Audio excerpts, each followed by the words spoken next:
Okay. This should work. Okay, guys. How's it going? This is AJ with Up and Running Physical Therapy. Just gonna do some shoe kind of nerding out here. Yeah, because the Fort Collins Trail Runners and set up. Brad Bishop actually set up this awesome social distancing running challenges that are happening every day, and today is kind of shoe day or whatever you want to call it. So I figured I'd get on here. I've done this. It's probably been about a year, but I've done a video on shoes before, a very similar topic. I'll keep this one pretty brief.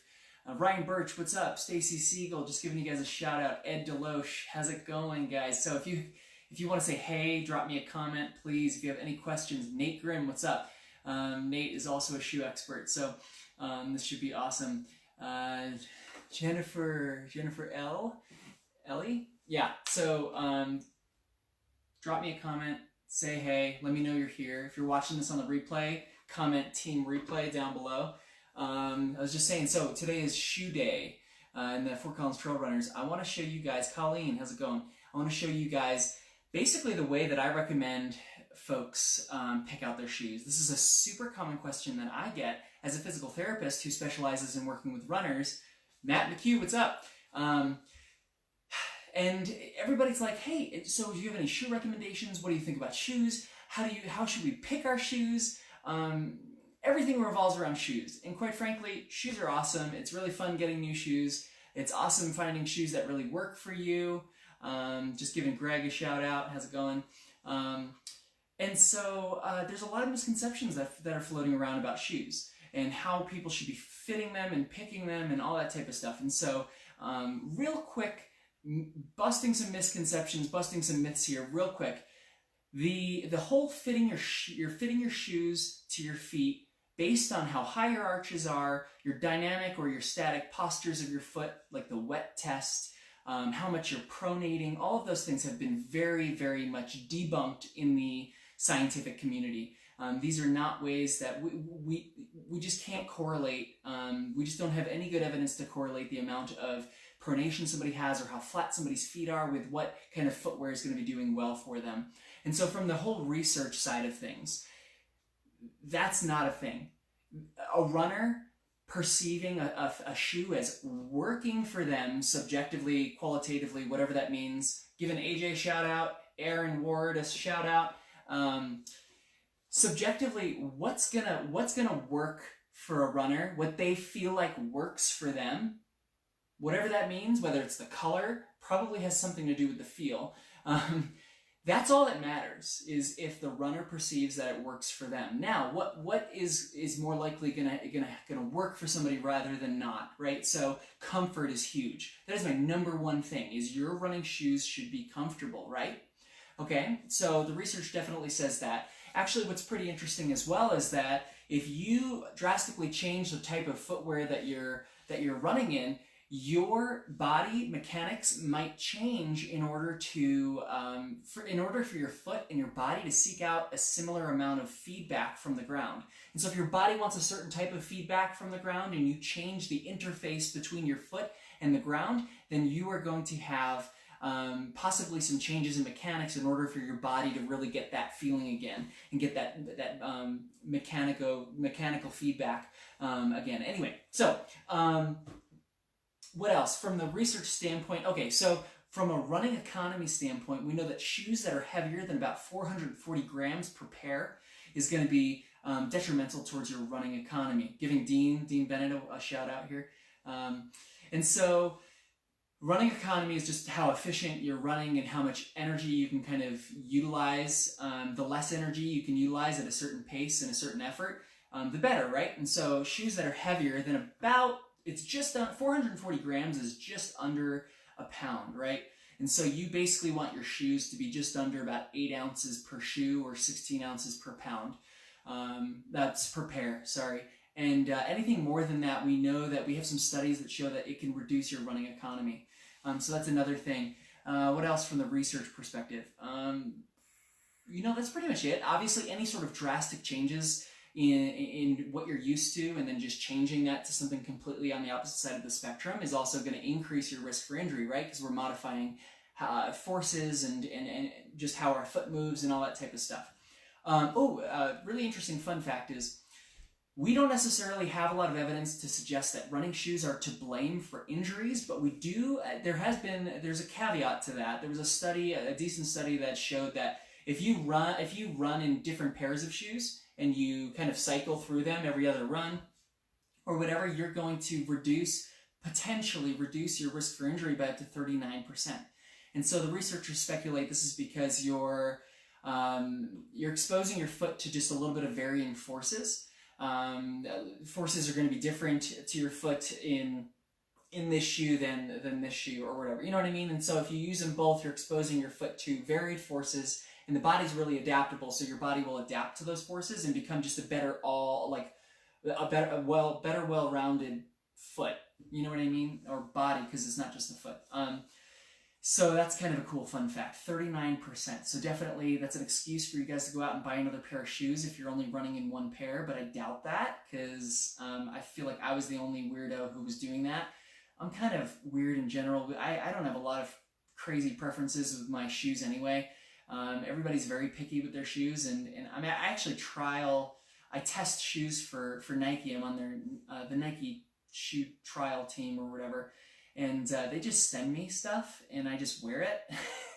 I'm like, I guess this is the shoe I'm wearing for the next however many weeks. Unfortunately, their production is in China, and a lot of their shoes are produced in China. And so with the virus stuff, everything is very, very much on back order and delay. And so I don't have a pair of shoes to show you, although I'm not actually supposed to share them on social media. But anyway, so what I have in front of me that I'm going to show you a bunch of tests that you guys can use to make sure that your shoe works for you, make sure that your shoe is a high-performing shoe, and make sure that your shoe is not a defective shoe. Okay, because about 3% of shoes that come off of the manufacturing lines are defective. Now, I mean, that is just crazy, right? So there's like 2,500 people in the Fort Collins Trail Runners. That's a good, if you take that 3% of 2,500 people, that's how many people are potentially, running in a defective shoe. That's just ridiculous. So we don't want to run in a defective shoe, and I'll show you some ways that you can kind of inspect that for sure. Because we're all sharing what shoes we're wearing, I'll be brief with this. My trail shoe right now is the Hoka Torrent. I just got this bad boy. This is the Salomon Sonic 3 Balance, which apparently purports to reduce vibration by up to 15%. So vibration is basically like when your foot impacts the ground, you have a little bit of like a ground reaction force. That shock attenuation is that a vibration. And so the vibration those are forces that have to be kind of mitigated somewhere, right? So you get a lot of these soft tissues that are doing that. The calf, mostly calf, quad. And so reducing 15% of the vibration would inherently, in theory, allow somebody to become 15% less fatigued from the vibration theory. It would allow somebody to also be a little bit, maybe maintain, not be so sore and not get so fatigued from vibration. So anyway, that's kind of cool. This little disc in here is, I guess, this is the OptiVibe disc, and that's what's supposed to kind of do that. This shoe I just today broke 300 miles in, and it still looks pretty good. This is the Salomon Predict RA, and then we have this shoe I don't actually run in. I work in these, but this is a running shoe from Nike. This is the Windflow 6 or something like that. So I have a variety of shoes here, and so that's going to come into play here in a second. But we have a couple of tests here. I have some notes over here if you see me looking over there. I just don't want to miss any bullets that I wanted to address. We're going to go through a couple of tests when you're picking out a shoe that you think might work for you. Okay, so the first test is the insole test. You want to take out your insole of the shoe, and the very first thing is you're going to put it on the ground and step on it. Does your foot look like it matches the shape and the size of the insole? Okay, if your foot doesn't fit on the insole of a shoe, you're going to have problems if you try running in that shoe. So you definitely want to, that is the number one thing you want to do. And I kind of put these in the order that I would probably do them. So you can do these all in that order. The first test is the color test. Do you like the color of the shoe, right? Because that's important. But after that, the insole test. You're going to take out the insole, put it on the ground, step on it with your foot, and if your like toes are jutting over the side of the insole or whatever, you know, obviously this isn't going to work for you. Giving a shout out to Nick Nudell. Okay, cool. If you guys have questions, please let me know. Just put them in the comments. So that's the insole test. We definitely want to put the insole back in the shoe before we do these other tests, okay? So the next test we're going to do is we're going to do the feel test, where before you even put your foot in the shoe, what I want you to do is stick your hand in the shoe, and I want you to try and feel for like anything that around the edges or anything with the material that you feel like might be irritating to your foot. Okay, so I want you to feel the top of the shoe, under where the laces are. You can feel how much padding there is between the laces. You can kind of bring your fingers around. You can look inside the shoe and see where the seams are, and you can try and make sure those seams are nice and flush with the rest of the fabric in the shoe, because you don't want those to be giving you irritation either. So that, just call it the feel test. Okay, the next test we're going to do is the break test, okay? And so what you're going to do is take your shoe, and what you're going to do is apply a compressive force from the back of the shoe to the front of the shoe, and try and break the shoe in half, right? And see, where does that shoe break? It should break approximately where the kind of knuckles of your toes are. I don't know if you can, no, you can't see my feet. But when we toe off, when we're running, we want to get that big toe extension. We want to drive through that big toe. And if that big toe is unable to extend, or if the shoe facilitates a break point that is not at the big toe joint there, or the knuckles of the foot, of the toes, we may speculate that the transition from heel to toe off is going to definitely not be so smooth. So we can compare a couple of these here, right? This is the Salomon Predict RA. Here's the Salomon Sonic Balance 3. That looks good. That one looks good. Here's the Hoka Torrent. That one kind of just curls. I would say maybe it breaks a little bit too far up, actually. You'll see some shoes, they break like almost halfway through the shoe, and you're like, that's not good. That's not good. All these seem relatively decent. I wouldn't be too concerned about any of these. You will see. You should definitely go grab your shoes real quick and try these on your shoes. Okay, the twist test is the next one. And so when we initially strike with our heel, we land in this kind of supinated position usually, where the foot's kind of cocked like this. And then what we do is we pronate, which is a totally normal foot movement, right? Pronation has this kind of bad connotation with it, but it is totally normal, very important movement of the foot, right? And so we land in the supinated position, and then we land, supinated, and then we pronate so that we can get on that big toe, right? So supination, the foot bones are just inherently going to be more rigid, and then your foot is going to want to absorb forces, and so your foot will pronate so that it softens and can absorb those forces. But that kind of rotational component, we can test that a little bit with the rigidity of the twist, right? And so if you try and twist your shoe, right, how much rigidity is there in that that twist? So this shoe is very soft, right? Whereas this same brand, Salomon, just different model, this is way more rigid. Can you guys see the difference there? This one is just this is a very comfortable shoe. Very comfortable. Is it very efficient? Probably not. This shoe is probably way more efficient, but it is also more rigid. Another one, this one actually is similar to the rigidity of this shoe, surprisingly. This one is also more rigid. This is definitely has a very soft twist test. Okay, so the next thing that you guys want to do is you want to check the vertical symmetry of your shoe. And so you can line both shoes, and you want to make sure that you can see the seam on the back of the shoe should be pretty dang vertical. If it's not vertical, right, and if let's just say this seam right here was cockeyed a little bit,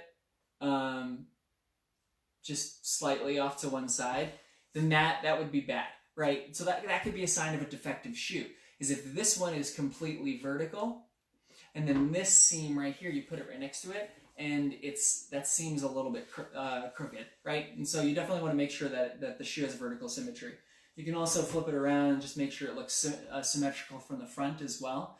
A lot of times, like this shoe actually is very interesting. You can see it has a little arrow, and then a line, and then these other lines, and those other, like they made it a point to put features on this shoe to where when the manufacturers were putting the shoe together, it was almost foolproof, right? So that, I mean, that's just awesome. You can see like that little arrow has to line up with that line, right? And that's how they know they put it on straight. Whereas this shoe doesn't have that at all, right? So you definitely want to check the vertical symmetry of your shoe, okay? The compression test. This is just going to be checking the like basically the softness of the foam, right? And so this is a very rigid foam. Doesn't compress very much. This foam is very soft, and you can see it squishing, and I can even feel it squishing, right? And so if you like a shoe that's a little bit more cushioned, you can do that. Obviously, you can put it on too. You might be able to notice the difference. Related to that, and on a very similar note, there's the heel counter stability test, where this is the heel counter of the shoe right here. And a lot of times, if this isn't put on correctly, or if it's not glued correctly, you could have some movement or play between, like basically between this and this, right? And so what you can do is you can just hold the bottom of the shoe firmly, and then hold the heel counter firmly, and try and like shear them apart a little bit, and it should be pretty dang, like in there pretty dang tight, and you shouldn't be able to see much of like a movement or play in there. Another thing that you can do is you can put it down flat like this, give it a little compressive force, and rock it back and forth this way. Okay? If I do that with another shoe. All right. Okay. And then the flick test, this one's kind of a fun one. I don't know if I have any really good flick performers here. This one might. Yeah, okay, so this is the flick test. You want to put your shoe on a hard, flat surface and flick the toe of the shoe, right? And that's going to speak to how that shoe interfaces with the ground, right? And that's going to relate, I mean, the majority of us are heel strikers, but are rear foot strikers, and that's going to relate to this kind of transitional movement here, okay? See how much that shoe rocks? You can even hear it. It's just like chicka chicka chicka chicka. Chicka chicka chicka chicka. Giving Chad and Jen a shout out here. Okay, and so that rocks back a couple of times before it stops. Now, look at this one. Doesn't do much, right? Just goes kind of like slap, slap. So let's do these side by side. Ready? See the difference? Okay, let's just try a couple more here. Also very slappy. And then this one. So this one's a little better than the two Solomon shoes, but the Hoka has by far the best flick test here. And then here's the Nike. gives a little bit of like brr, brr, as opposed to this one is just okay. Okay, and then the last thing that I'll finish with is just an overall inspection of the shoe. This is my newest shoe, so I'll do. Well, actually, this one's pretty new too. But you just want to basically go look through the shoe, try and pull apart things that look like they've been glued together or stitched together.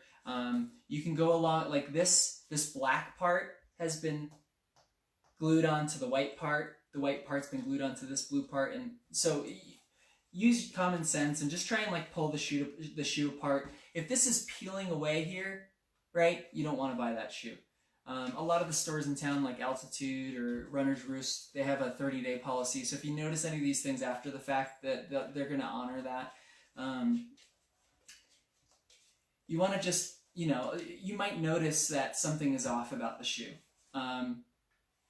Use your imagination. All shoes are so different from each other nowadays that there's just so many different kinds. But just literally inspect everything with the shoe. You can untie the laces and really open the shoe and do the inside like we kind of did earlier. But everything should be very securely stitched and glued, and nothing should be kind of pulling apart or anything like that. This is also a fairly newer shoe.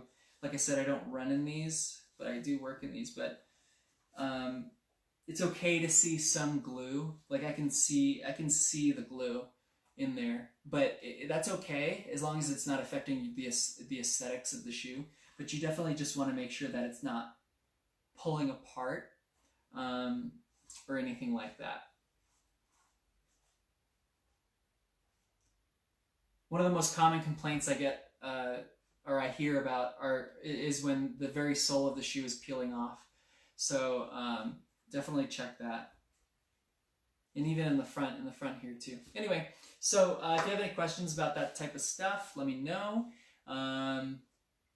Just an update on the up and running PT side of things. I'm doing telehealth consults, so if you guys need if anybody needs any remote therapy related stuff, we do video conferencing, and yeah, there's so much we can do there. So let me know if you're interested. I hope you're all doing well. If anybody needs anything from me, just let me know how I can help. Reach out. How can I be just let me know how I can be a resource to you guys in this interesting kind of time we're going through. So I'm going to do a couple of other Facebook Lives this week. I think I have a couple topics picked out. I want to go over some myths with altitude training.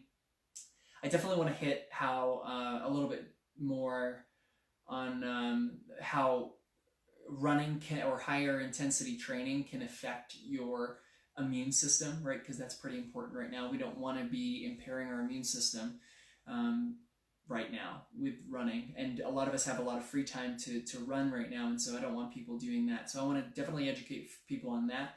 And then another concept I want to talk about is more rehab related, but I want to talk about and come on a Facebook Live later in the near future and talk about tendon related disorders and how there's this concept of tendon compression. A lot of people know of tendons as being like this, like a spring, kind of springy type thing that we use when we run.